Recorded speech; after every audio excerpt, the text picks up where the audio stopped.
Ipatutupad na simula sa April 15 ang service contracting program sa buong bansa ayon kay Pangulong Bongbong Marcos. Sisimulan muna natin ito sa NCR sa susunod na linggo.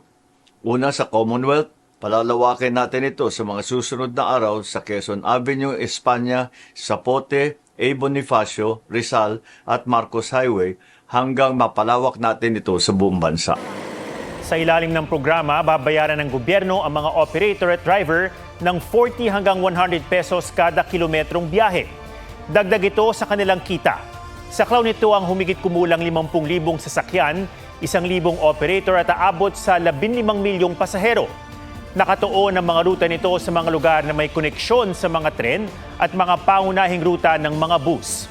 Ipatutupad ang service contracting program sa off-peak hours para matiyak na may masasakyan pa rin kahit hindi rush hour. Sa mga commuter, merong di bababa sa 20% discount sa pamasahe. Dagdag ng Pangulo, magpapatupad din ng 10 pesos na bawas sa kada litro na konsumo ng mga PUV. May maximum itong 150 liters kada linggo sa loob ng 3 buwan.